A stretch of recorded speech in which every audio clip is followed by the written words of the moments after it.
ये गारंटी और वारंटी, आखिर इन दोनों में फर्क क्या होता है? देखिए, जब भी हम कोई प्रोडक्ट लेने जाते हैं तो कोई हमें गारंटी देता है, कोई हमें वारंटी देता है। कोई गारंटी और वारंटी दोनों देता है और कोई तो दोनों ही नहीं देता। पर सवाल ये है कि इन दोनों में फर्क क्या है? तो चलिए मैं आपको बताता हूं। देखिए, मान लीजिए कि आपने कोई प्रोडक्ट खरीदा और वो प्रोडक्ट वारंटी में है, और अगर वो खराब हो जाए तो दुकानदार उसे रिपेयर करके आपको वापस देगा, यानी कि वारंटी के केस में रिपेयर होता है। लेकिन अगर वो प्रोडक्ट गारंटी में है और फिर वो खराब हो जाए तो दुकानदार उसे रिप्लेस करके आपको वापस देगा, यानी कि एक नया प्रोडक्ट आपको मिलेगा। अब मतलब क्या निकला?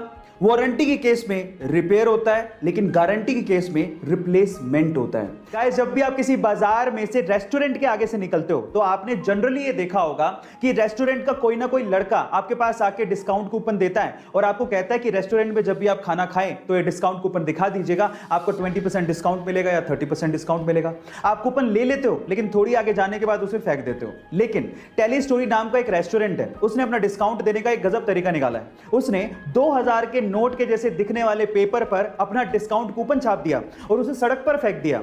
अब लोग क्या करते हैं? लोग 2000 के नोट जैसा पेपर देख के उसे उठा लेते हैं और जैसे उसे खोलते हैं तो उसमें लिखा होता है, कांग्रेचुलेशंस, आपको 20% डिस्काउंट मिलेगा अगर आप होटल में जाके खाओगे तो गाइस, कहां हम लोग डिस्काउंट कूपन फेंक देते हैं, लेकिन यहां पर इन दिस केस मार्केटिंग इतनी जबरदस्त है कि लोग जमीन से उठा के डिस्काउंट कूपन को पढ़ रहे हैं। गाइस, आपको ये मार्केटिंग आइडिया कैसा लगा? चैट सेक्शन में जरूर लिखिएगा और ऐसे वीडियोस के लिए YouTube पे हमारे चैनल को सब्सक्राइब कर लीजिएगा और अगर आप चैनल में देख रहे हैं तो फॉलो करना मत भूलिएगा। मिलते हैं वीडियो में।